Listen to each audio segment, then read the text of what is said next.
Captain on the bridge. Alright, captains, we are back on the bridge, and today, yes, we will be going over our top recommendations for the Event 5 Campaign Premium Ship Starship choices. But before we get into this video, do us a huge favor, captains, and hit that like button, as it really does help the channel. But also, if you're new here, welcome. Consider subscribing here to our YouTube bridge. We're always on the lookout for like-minded captains where we can share our love, our passion for Star Trek Online, but also things Star Trek. Now that said, here we go. Yes, captains, we did a video, and I'm going to put this on screen right now, about 2 years ago, or a year ago, but it was for the recommendation on the 2022 event, Premium T6 Starship choices then. And we haven't done one now, so we're going to do another one here for this event campaign. Now, currently, I know there are some captains like myself that have not used their event campaign ship choice yet, and especially on the console bridges. As of the recording of this video, there's still one more event to actually go through. That's why we kind of waited till this point in time to do this, so that at least when everyone on both bridges gets to ensure that they get their choices, they have some videos to kind of go over there and see what other captains are recommending. So here we're going to be recommending what our thoughts are, and it could be anywhere, mostly for performance wise, but also it's more cosmetic and just me wanting to have these ships. So we're going to go quickly to in-game here, and gee, I wonder which ship I'm going to be recommending in this list. Yes, no, maybe, perhaps. Anyways, captains, to see the choices for yourself, all you have to do is go to here, the Open Mission Journal, or hit J, and then go to the Events campaign. And again, the event campaign currently that we're recommending this for, again, is for the Event Campaign 5, and it's for the Premium Starship choices. We still have videos for these two, the Tier 6 ships, and along with the LLaP, but we're going to concentrate on this. And for this particular one, again, it's going to be the Premium Tier 6 Starship choices. So we're going to go back off screen here, and we're just going to start. Again, we're going to go with ships, some of the ships that we actually have, but also some of the ships that I've heard over the years and that I probably would want over time to add to our fleet. So first up is this, the temporal ship, particularly this one, the Verm. For those captains who are into sci-fi, I heard that this is probably like one of the, or if not the top sci-fi ship to get. And we do actually have the Tier 5 version, but since we don't do a lot of Tier 6 sci-fi stuff or sci-fi stuff, it's for us, it's not a ship that we want to get just yet. Eventually down the road, possibly we'll have, but there's a lot more ships in front of this one. But again, I've heard that this is one of the top sci-fi ships to get if you like the space wizardry. Next up here, and this is going to be a two-type recommendation because there's two of the bug ships here in this Premium Tier 6 choice, and one of them is the recon ship, the other one is the strike ship. The difference between the two is its specializations. This particular one, the recon, has a pilot and intel seating. So if you're more into, I believe, like kind of energy builds, if anything, that would be best for you. But for the strike ship here, it has the intel and command. So you can kind of throw in the command in there, and captains, you know that I love my command, so I definitely would recommend the command. We already do have this ship, and the main draw to this ship would be its actual Starship trait, which is go for the kill right here. So go for the kill Starship trait. After achieving level 5 in your Juggernaut Strike ship's Starship Master, you will unlock the go for the kill Starship trait. While this trait is slotted, critical hits extend the duration of cannon rapid fire by 3 seconds. So for me, I got this specifically, no lie, for my Defiant, as I wanted, of course, that ship to look like how it did on screen. So this definitely was there, and we have this trait, and it's fun, and it is great to have, especially for Defiant. But there are two there if you want. Again, the recon and the strike ship. Our recommendation, of course, is the strike ship, but both have the trait go for the kill. So there's that. Next up is the the Section 31, so Command Section 31 Battle Cruiser. This is a great torpedo platform and very popularized by a lot of captains out there who have flown the ship. And I do like foreign nacelle ships. We don't personally have this one, but it is on our list to get eventually.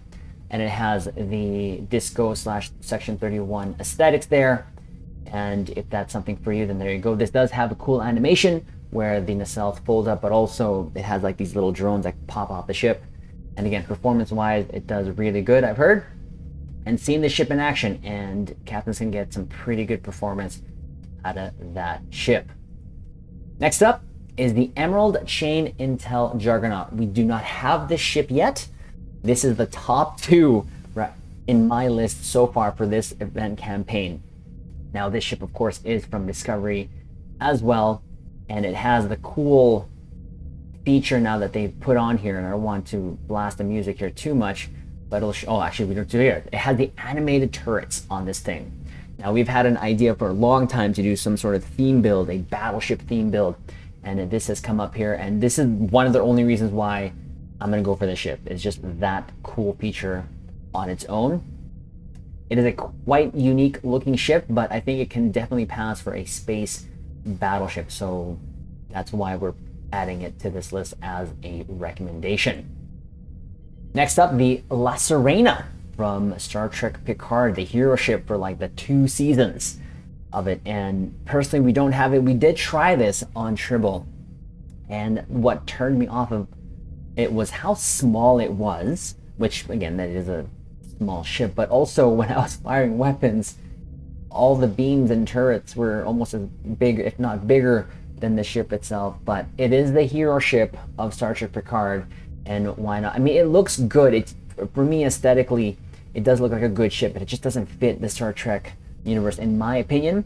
But others have had the ship, and they've had fun flying it. So eventually, it is on our list. Eventually, we'll have it, because we would like to have every hero ship on our fleet there eventually. So this is why we're recommending that. Next up, the Murdani. I call it the Murdani, the Mirror Donnie being for Discovery, Connie. And it is a great ship as well. You can not only get this Terran looking ship, which we only saw from an actual screenshot of the bent nacelles and everything, but it also has a very good trait. Now, of course, you can use all of the skins with this, with the exception of the Gamma skin from the Legendary Bundle, which is the straight pylons, which is the one I prefer anyways. Now, this ship does come with a great trait here. It says it here, I believe, somewhere here. It is the Terran Goodbye Starship trait. Still, a lot of captains, I believe, are still using it. We don't have this yet, but here it is. So whenever you defeat a foe, you will gain a temporary boost to critical hit chance and accuracy rating that lasts for several seconds and stacks up to 3 times. So there is that. Again, it's a great Starship trait. It's a great ship, especially if you love the Discovery aesthetics, along with the Terran Discovery aesthetics there, the mirror universe there. So it's, again, a ship that's on our list. We actually had this. We tested on Tribble, and at that point I already had the Miracle Worker flight deck carrier one, the actual original Donnie. So we thought it was just no need, personally. But again, for the trait, performance-wise, it is a good one. So there's a recommendation there. Next up, and this is the other second sort of ship here that is on our list to get for this campaign. It's kind of a toss-up this point, but it's the Borg Juggernaut. Of course, this ship was shown in TNG. This is a pretty big ship, not as big as the Assimilator, but it's still a ship there, and it is a command specialization. So captains, you know I love my torpedo boats, and this is one. It's a pretty big one, but it'd be something that at this point, if we don't get the Assimilator, this would be it, or we get them both. And at this point, we can get that, and when we want to do a Borg theme, we can. And we have done board theme builds before, but not necessarily on a board ship. Now this is more or less a kind of a co-op type board ship, but it's still a ship you saw on screen, or we saw on screen there in TNG. And of course we are all, most of us are TNG babies. So, and I've seen captains fly the ship and have fun with it. So, and it is pretty impressive, the size of it, and pretty glad it's also here as a choice. So there's that ship. Now we're going to go to the ships that we actually own. So those ships that I previously recommended up to the point of this video are ships that I don't have and that are on my list of the ship list that we have there listed for this Event 5 campaign. These ships are now going to be the ones that I have, and that I can fully say that they're performance-wise, at least they're at the very least pretty good, and or why I got them. Now this ship is the United Earth Defense Force vessel. This ship was actually gifted to us by Nick. Shout out to you, sir. He wanted me to fly a Dumbo or a Tooth or a IKEA table, trousers, however you want to call it. It is a very funky looking ship, not gonna lie. But the performance of this ship was the first ship I think that got me over 1 million DPS in a supported ISE run. And it handles pretty good. I just can't get over the looks, but again, it was gifted to us. Of course, we're gracious for it. And sometimes when I need to get that, to pack that punch, this ship is a go-to ship. And I know that it will perform well. And it's a torpedo-based ship, torpedo platform, has command, so it does well that way. So even though it looks like a flying tooth or whatever you want to call it, Dumbo, it does perform pretty well, and it was from Star Trek Discovery. So there is that. Next up is the prototype Dreadnought cruiser, or the Atlas class captains. You know, especially if you've been here for a while on the channel here, that we recommend the console that comes with this, which is the DPRM, or the Dynamic Power Redistributor Module. Now I go over this all the time in my build videos, but essentially this is a great survival console, but also a great damage boost console. It has some great stats on it that you can use on any ship for survivability, and even adding some DPS. And of course, if you pair this console along with the console from the NX, the bombardment warhead, it gives you a set piece for boosting energy types. I believe phaser, disruptor, and plasma, if I'm not mistaken. But the main recommendation for this is that console, the Dynamic Power Redistributor Module, especially if you're kind of pugging and you're going into queues by yourself, and with others you just don't know what to expect. This is a great one to have. The ship itself is good, don't get me wrong. We've used it and we've had a lot of fun with it.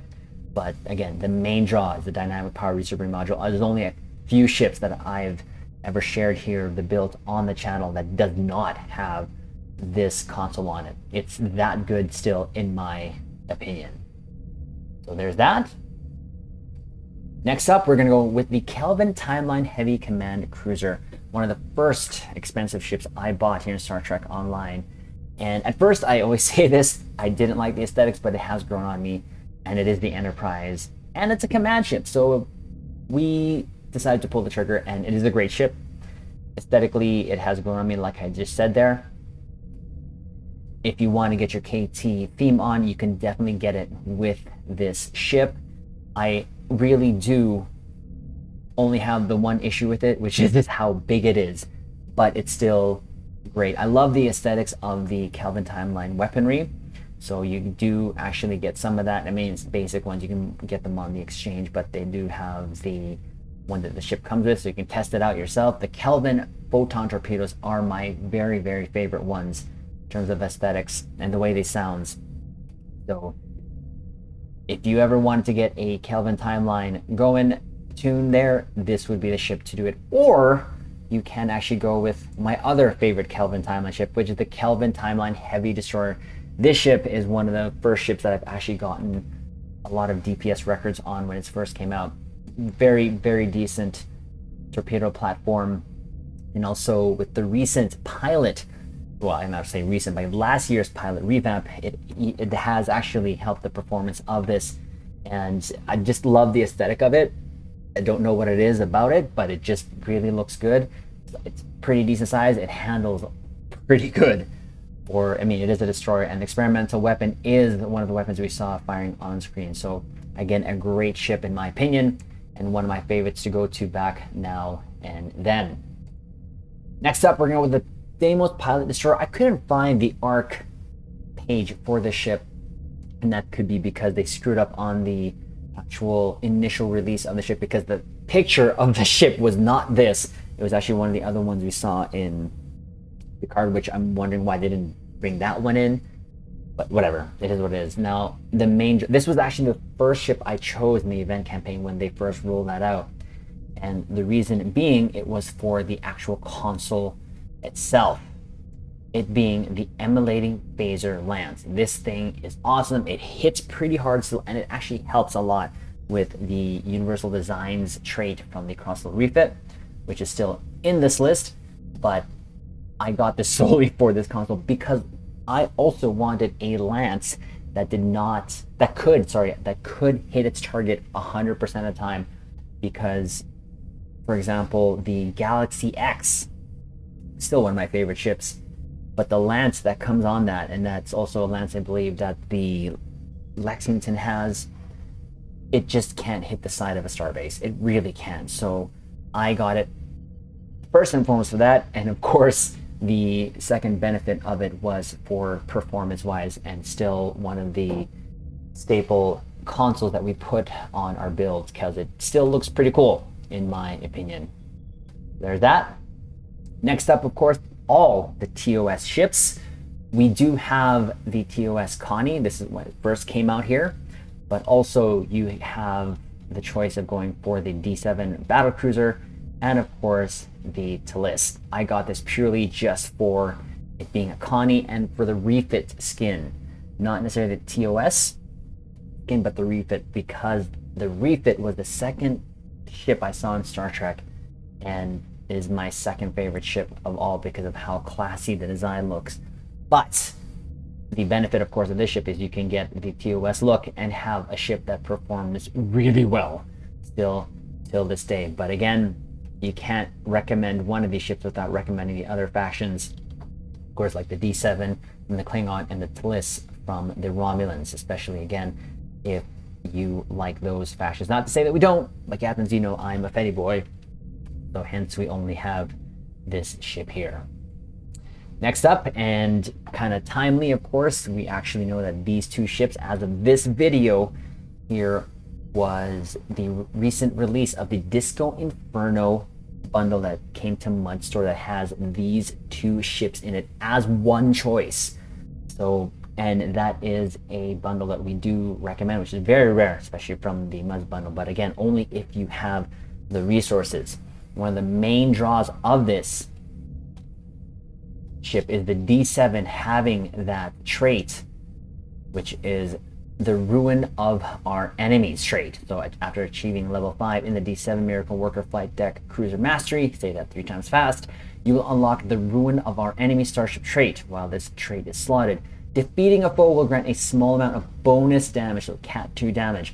Each defeat will affected by this foe buff will increase the amount, in addition of resetting the remaining duration. Every 50 feet will additionally grant you a significant reduction to bridge officer recharge times over a short duration. Destroying torpedoes and small craft does not count, but it is also a great looking ship. It has the aesthetics there from Disco, but really we have both of these ships. We bought the Donnie here when it first came out, loved it. Great ship. You don't have the aesthetics of the legendary one, which is the straight pylons. I mentioned that earlier. For the Murdani, this one only has the swept back pylons, and we bought this, of course, when it first came out, but we also do have the legendary version. If you have one or the other, or don't, this is a great choice to get it if you really want it. But also that D7 has that trait. That D7 though was gifted to us by Prototype. Prototype, sir, thank you, shout out to you for gifting us that, and that trait we have been using on some of the builds that we posted here and on a recent one that we have released there. So it's a great trait. these two ships are good, and of course are in the current Star Trek because they were in the Star Trek Discovery. And of course, the Donnie there is the main ship, of course, of Strange New World. So if you wanted to get that, it's a great ship, performs well, and of course, both of them comes with advanced phasers, or at least the Donnie there comes with the advanced phasers, and the D7 comes with the advanced disruptors, which are pretty good disruptors. Again, if you wanted to get either or between the two, performance-wise, go with the D7s. If you want to just get the ship because of Strange New Worlds, definitely then just go for the Donnie itself. There's that. And the next one is the Inquiry class battlecruiser. Now, last year we had actually had the Legendary Battlecruiser bundle release, which included an Inquiry class and a Fortescue. The only difference with the Legendary one is the new deflector look. This ship still performs admirably. The only reason, I love how they don't really show the deflector here, but the only reason why we still got this ship when it first came out, because we loved the look of it, especially when it didn't have the deflector in it. But it's still a great scatter volley platform, and it flies really well. We have both. If you could only get the one, if you couldn't get the Legendary one, this will still do good if you just want the Inquiry class battlecruiser, as it still does pretty well. And again, when I first saw this ship and its copy and paste memes that had happened afterwards, I did like the look of it. Everything minus the deflector. I never got that. But it's still a great ship and still recommended. Next up, we have the Delina, also from Star Trek Picard, and is a favorite ship of one of our good friends, Casual SAB Spencer. And it is a good looking update to a Romulan fleet, and I love the look of it. The performance is absolutely astounding, especially if you min-max this bad boy. It can do really well, not only with torpedoes, but also, of course, cannon scatter volley, and it's been proven a time that this ship is a great ship to have in your fleet, especially for your Romulan. I put this on my Romulan, and my Romulan is not even like my main tune, but I had to. I would have felt wrong if I put this on my Federation tune.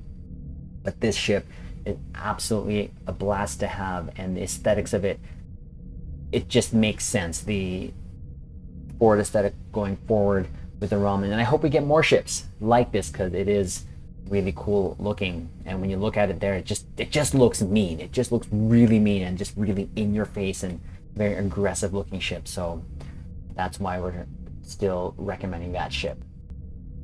Next up, which is the ship that we actually had the thumbnail as in our first recommendation video when we did these, is the Crossfield refit.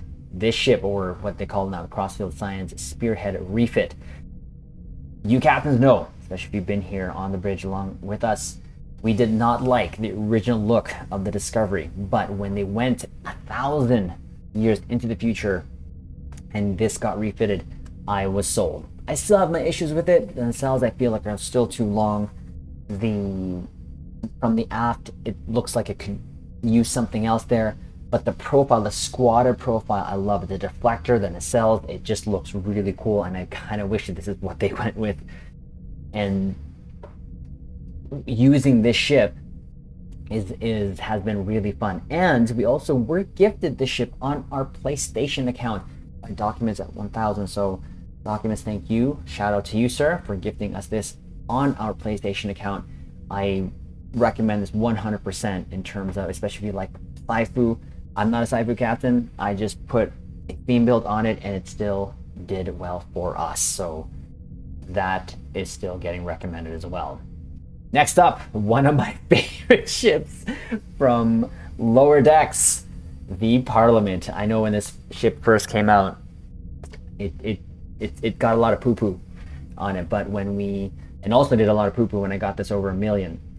But that's a different discussion probably to be had, or discussions we've already had here, because the seating on this is not the greatest. But with the recent addition of the ISO mags, since now when you T6X upgrade this bad boy, it can have, I believe, 7 ISO mags, if I'm not mistaken. And then you put an energy build on it, this can do pretty well, and it has boosted up. Again, Star Trek Online is an easy game, so if my theme builds were doing fine, you can put any build on your ship as long as you get to the content that you play with, but of course, most importantly, if you're having fun. But going back to Parliament, I love the new aesthetics of this ship. It so fit the TNG and the ridiculousness of lower decks. It works. It really does work, and I love how this thing has, I think, like 6 or 8 torpedo launchers on it. So whenever we have a chance to get back on the ship, we do stack this up with torpedoes visually, just because of what it has there. It looks great, and for me personally, I'm not holding back when I recommend the ship, because I love lower decks and I love this ship, the Parliament. Speaking of lower decks, the next recommendation here is the Shaval Temporal Science Spearhead. One of the first Vulcan ships I really wanted aesthetically.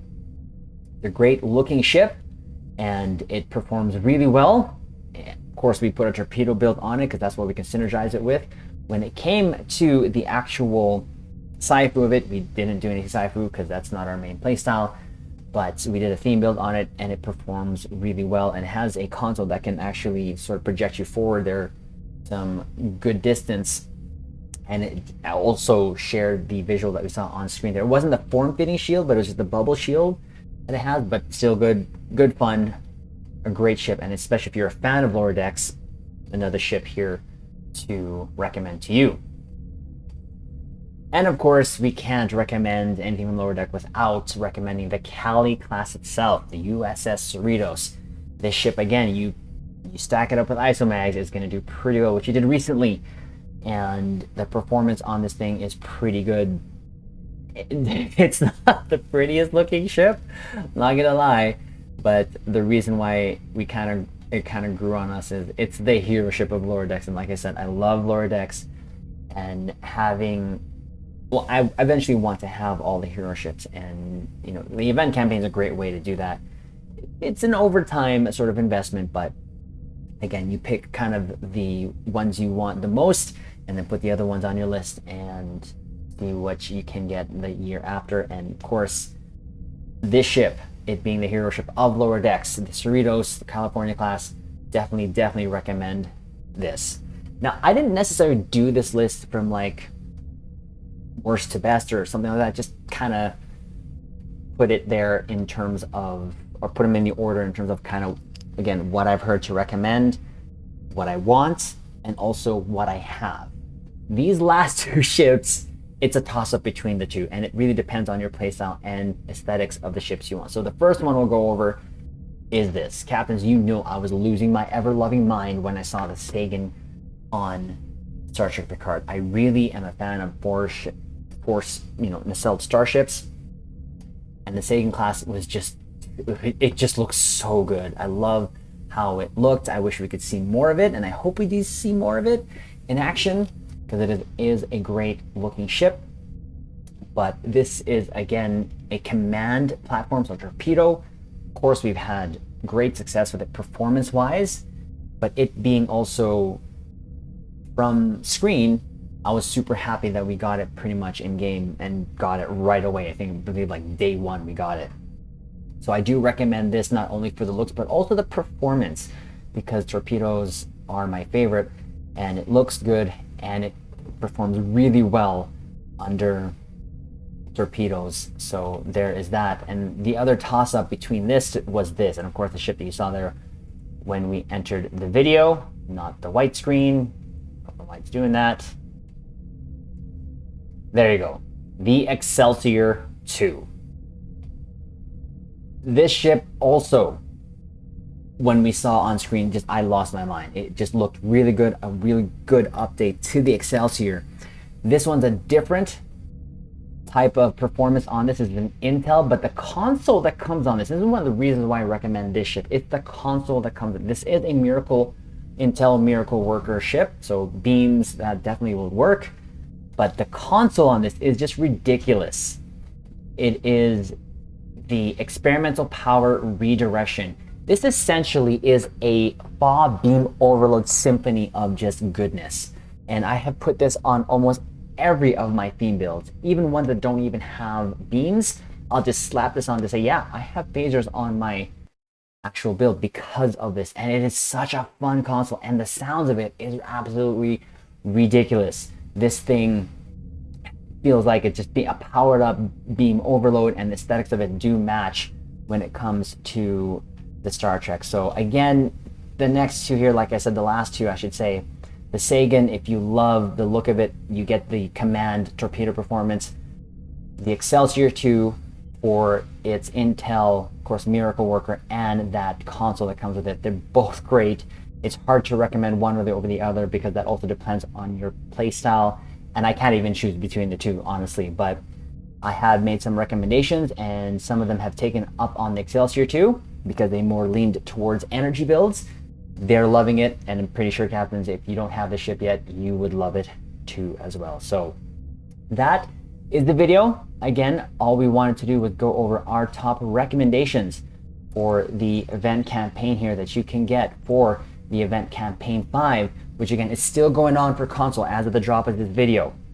And of course, we'll do another one for next year's event campaign where we'll go over the ships that will be added there, which we can just add to this video, but we want to update this video to go over that. So those are our recommendation, captains. I am curious, let us know your recommendations or which ships you've picked. So put that in the description below. Also hit that like button to help the channel, and of course, if you're new here, hit that subscribe button, as we're always on the lookout for like-minded captains. And of course, we will leave it on this note. Live long and prosper.